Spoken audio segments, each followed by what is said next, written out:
Thanks, Jeff.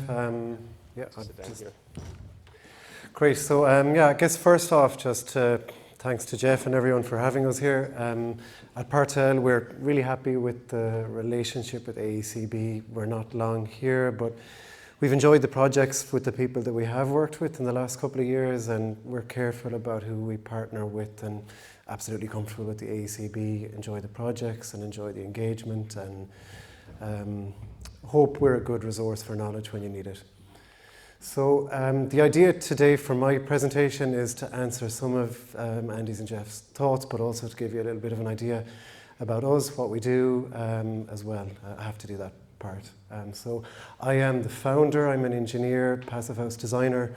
I would say my focus it's building physics. That's kind of what I enjoy. So a big topic of discussion today is moisture, and it always is, how that works, and that's something we know a lot about, and we do a lot of work to try get products and systems that extend the life of buildings or breathe new life into older buildings.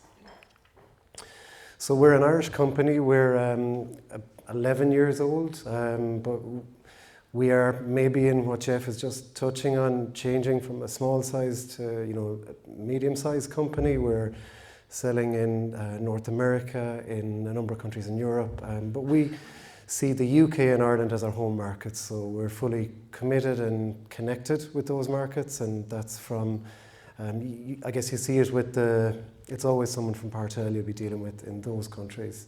The people that make up our team tend to be technical like us, so we're really passionate about that, and it's a challenge. It doesn't mean we just hire engineers, it's to try hire the right people, the people that I suppose have a willingness to understand what we do and to learn the building physics and give the right customer service.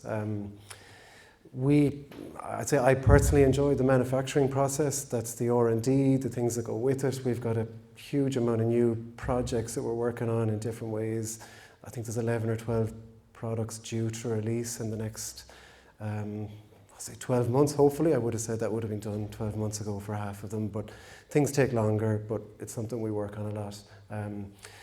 We offer a lot of expertise for you to help with specifying projects, so we know that's really, really tough. There's a huge amount of varied products on the market. There's lots of good ones, and we try to guide and help the decisions and make the right decisions that I suppose put your projects in a good place. One of the questions that you had is to talk about people and high wage, low wage, and what that means. So there's two parts to our answer in that, because we employ high wage because it's the only way to get good people. So that's a kind of an easy answer, and that's our core team. So maybe that's the soft answer, but it's an inevitability for what we have to do. So there are people that operate in our space that don't do that, and they're pure sales, and you'll know them as soon as you call them. We're definitely not that. But I suppose product production might be the question people would ask about us. Where does it come from? How is it made? What's the labour costs in those factories? So again, it comes back to quality of production. We tend to produce in Western Europe, which carries with it a reasonable wage. It's also the case that our products are heavily machine orientated. If we think about membrane production, there's enormous volumes produced really quickly with very little human input. That's actually where a lot of our products would come through. So I think we're okay in that side of things, and it gives us some room to scale to do things in that way. And a little bit, I guess, about our future. I had a couple of notes that I wanted to touch on. Sorry, I've skipped ahead. How much did I skip ahead? Yeah. That was a look into our future a little. So I think, basically we're a small company. We're home market, UK and Ireland, like I said. We travel a hell of a lot less than we used to. We embrace technology to do that, and we're actively doing what we can to improve that. So that's videos for training. That's how we can deliver CPDs in a more engaging way, so that doesn't have to be in person. And your question, Jeff or Annie, whoever has wrote it, about the large company, small thing, that's an interesting one. We see it all the time with people we work with, and my own experience on that is it immediately becomes harder to deal with that company as they remove people and remove layers. I think the reason most companies end up in that situation is succession. That seems to be the reason. So I can say I think I'm young enough that that isn't an issue for the foreseeable. But it's something we do have to think about, and we already have some structures in place that can have an evolving leadership team in Partel. That's important for us, but we also see that and know that we regularly take business off older, bigger companies. It happens all the time, and it's because we're quite agile, we're nimble, we want to introduce a product, that's fine, we just do it. We can try it, we can try to make something, if it works, it's great. So it allows us to do that, and we take that feedback from the projects, and I think that really helps us. So the aim is to try to keep that ethos and that outlook, and that's why we talk about the 11 or whatever 12 projects or products that we're allowed to launch. So just a little bit about what we do. So for those of you that haven't worked with us, it's vapour control and airtight layers from the inside, weather protection from the outside. It's a mix of all types of tapes for, again, the same, to support those systems, adhesives and sealants, and thermal bridging. Thermal bridging is still a new area for mainstream construction. So it's something we see a lot of growth in Ireland, and it's an area we're really committed to that we'll expand a lot on.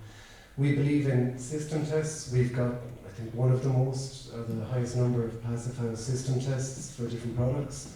They're lovely, and they're important. There's a lot of products sold, but not tested as an overall system combined. We are also actively engaged with, not allowed to say too much about it yet, but it's a new project with the university where we'll be really stress testing our regulations with durability of products. So that's a 2-year process about to start, and we'll have information on that on a regular basis. We work a lot with variable membranes. It's quite important for the retrofit market, and you'll always see it as a system for us. So that's the airtight membrane, the fluid applied version, 2 types of tape, and part of the reason to promote that as a system is to make it uncomplicated from a specification point of view. So you can specify the VAR system, the contractor can select the products for each application. So it leaves things quite open. But what I wanted to give a kind of an advanced preview on today is 2 new products that are in our warehouse. They're not launched, they're going to be launched really soon. So this is something we've been working on for quite some time. You see the names, it's Isoprene Plus, Vara Plus that you looked at here. So we've managed to produce the same products technically, but they're using between 60 and 70% sustainably sourced paper. So they really are a real craft paper product. We think it will face some opposition for uptake, but we're actually, don't mind straight out asking you to specify these products. So yeah, they do the same thing as the other products, but they have a big difference in their carbon footprint. So we will promote these with EPDs to help demonstrate that. They're ongoing at the moment, but they're interesting, very technical products, the same as what you're used to. The tape you see in the middle is also a paper-based product, so well-known, tested tapes, and the products themselves UKCA and CE marked. So just a little bit about EPDs. So as a manufacturer, what are we doing to try highlight where our products fit or sit? So we're good on that. We are committed to EPDs on all products, and everything we can we've done so far. But an EPD is a tiny part of the story. So we see at the moment people are asking, do you have an EPD? It's a little bit like a BBA cert, and the concrete block manufacturer says yes, I've got it, and the architect's happy. So there's an onus on us to embrace the tools that Tim has worked on and that you have, to talk about and engage on carbon. So for us, yeah, we'll do what we can, but it does need the membership engagement on that. Then on products themselves, how sustainable can they be? So you'll notice that we've taken paper-based products for the interior. What have we done for the exterior? And that isn't the case, because In some cases, we need more durability.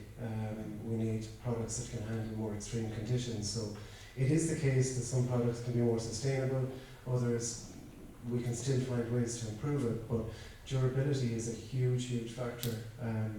So we want to design products that extend the life of the building, that don't age. So that's the ones on the outside, and that's something that you need to think about. I think the design then itself needs to be sustainable. That's I suppose a thought on the size of the houses we're building. So I do come from an architectural practice and know the challenges that people get with that, but I think, like all of us probably hear a lot about carbon and what the impact is of that bigger house, and it's the impact of our consumption, it's everything. And there was an interesting paper I shared maybe a week ago with Daniel Bressler, where he tried to link the carbon cost to mortality, and he was able to establish nice kind of clear links, and it's a really interesting way to think about it. So what was our carbon footprint to getting here? What does it mean? So when you start to calculate that, it has an actual impact on people's mortality. So it's really, really, it's a way to get your customers maybe to think about it a little bit differently. On the exterior products, a little bit of how the products are made as to why you might look to consider those. So exterior membranes, so things that keep our buildings dry. Breathable membranes are about 20 years old as we know them. They mostly are microporous products. We now know that a microporous product has a lifespan of up to about 10 years to remain as it was. We tend not to know there's failures because it's a secondary layer of protection.